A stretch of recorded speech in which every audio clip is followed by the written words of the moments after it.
Hello, and thank you for your patience. I echo everybody's excitement about being included and participating in this discussion. I am particularly honored because Professor Harris's seminal piece was my introduction to critical race theory and my respite during legal education from the university formerly known as Bolt Hall. The reading of the piece helped and it was introduced to me notably by Professor Ian Haney-Lopez. So it helped transform a distaste for the premise that legal reasoning is a preordained order devoid of normative values into a tool to understand how the law itself was central to the problem. And it offered me three basic propositions. First, Harris's work meticulously reveals the coded and explicit violence of liberal democracies. Indeed, such violence is embedded in liberal democracies' coveted rule of law, due process, equality, and pluralism that together regulate settler colonialism, exclusion, and erasure. This undermines legal reasoning as the source of legitimacy by putting into question the naturalness, or rather the unnaturalness, of the law.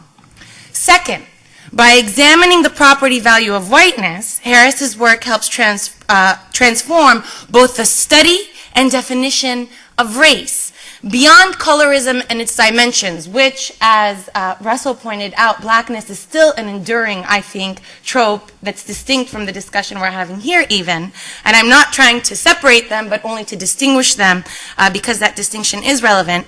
But race beyond colorism, we see that race in law is something that can be scientifically measured as a unit, and one that's deployed by the state and political and economic elites to pursue those particular interests. And it's also, significantly, malleable by those elite interests. It could be contracted and expanded depending on the particular goal. Finally, whiteness increases in value relative to something that is not white.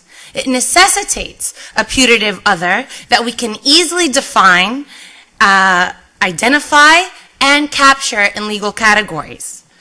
These three elements, the violence of liberal democracies, the codification of race, and the necessity of other, inform my reading of whiteness as property onto Israel's legal system today.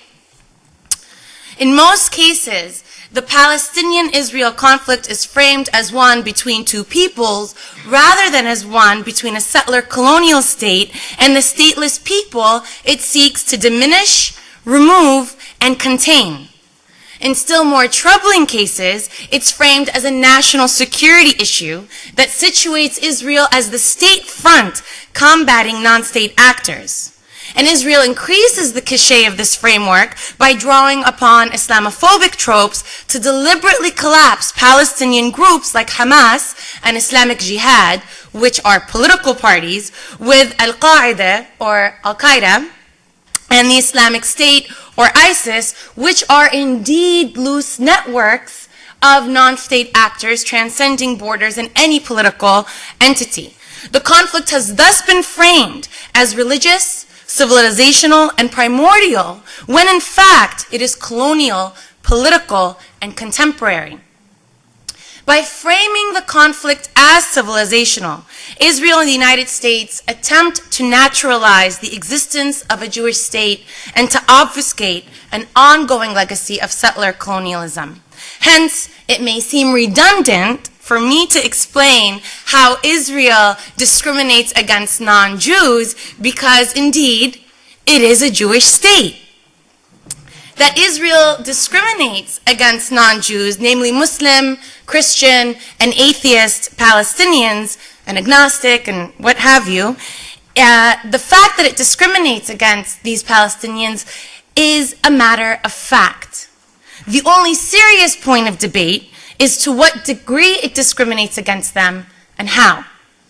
Yet, this non-controversial point is hardly something that we scrutinize as it's cloaked in a very oppressive framework of morality, one that insists that we accept the removal of Palestinians as a necessary evil for achieving the higher good of a Jewish state. Or, in worse cases, it negates the existence of Palestinians altogether and frames them as infiltrators on the land or a security threat encroaching upon it. These two approaches of accepting the removal of Palestinians as a necessary evil or demonizing them as outsiders are, of course, linked in the history of political Zionism, a history that captures both redemption and settler colonialism.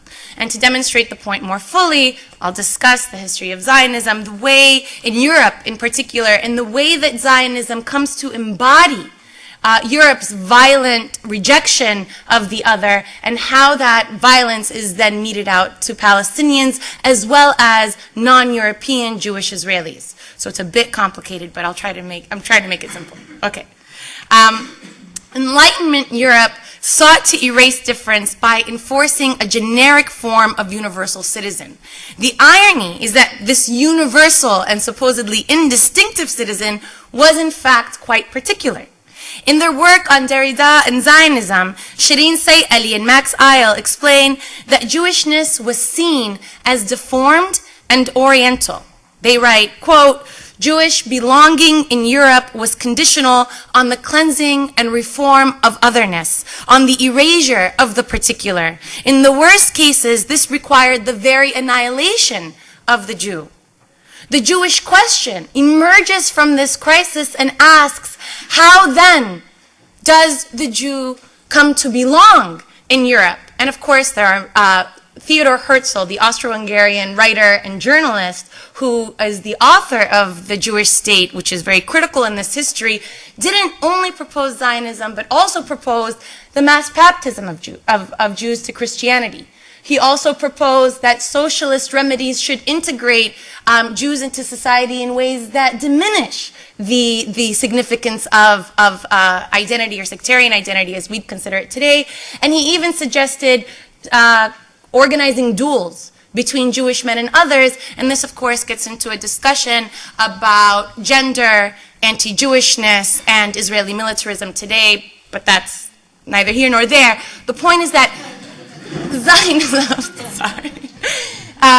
Zionism is one of these proposed responses to the Jewish question.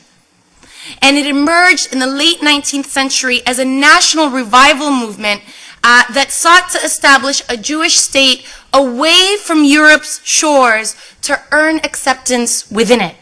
Whereas Israel had hitherto been a site of pilgrimage for Jews, Zionism secularized and nationalized Judaism.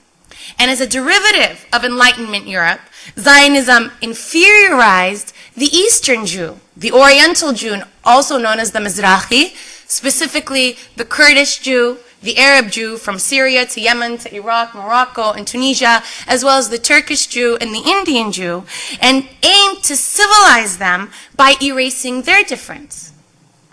As explained by Israeli diplomat and politician Abba Eban, the object should be to infuse all non-Ashkenazi or all non-European white Jews with an Occidental spirit rather than allow them to drag us into an unnatural Orientalism. The movement thus set out to purify and rehabilitate the Oriental Jew by making her European or more white. The Palestinian, however, was beyond the legal category of Jewish national and therefore ineligible for this rehabilitation. Instead, the Palestinian had to be removed or contained.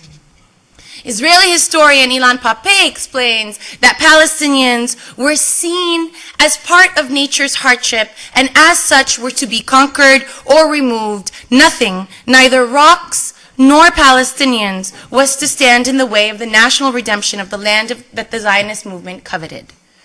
And British Foreign Secretary Lord Balfour, who authored the 1917 Balfour Declaration, which promised mandate Palestine to the Jews as a Jewish homeland, explains that that Zionism, be it right or wrong, is something that Europe must support, and it is of far profounder import than the desires and prejudices of the 700,000 Arabs who now inhabit the ancient land. Neither Israel's founders nor their European colonial interlocutors denied the presence of Palestinians. Rather, they denied their legal categorization as a people eligible for self-determination. Together with Zionism's exclusionary mandate, which mandates an 80% Jewish majority, where that majority was hardly approximated at the time, the removal of Palestinians was meticulously designed, systematically executed, and facilitated by European collusion. In the establishment of the Israeli state, its European founders both reified European supremacy and ascribed new value onto Jewish nationality relative to the Arab other. It consecrated the value of Jewish nationality in a series of laws that continue to serve as a gateway to basic services, land, housing, education, and employment. Notably, this, of course, creates a conflict for the Eastern Jew who cannot identify as Arab anymore because the marker of Arab Israeli is just relegated to the Palestinians, the indigenous Palestinians who never left, who are denied the category of Palestinian Israeli because Israel denies their indigeneity as well as their categorization as a national minority. So the Arab Jew, the Mizrahi Jew from Iraq, for example, who now lives in Israel, has a conflict of not being Arab and able to claim that Arab identity, and yet not necessarily belonging because of a lack of Europeanness, and simultaneously is invested in this system because it increases the value, the property value of Jewish nationality versus the Palestinian, because perhaps the only thing distinguishing the Eastern Jew and the Palestinian who remained in Israel and is a citizen today is being able to claim Jewish nationality.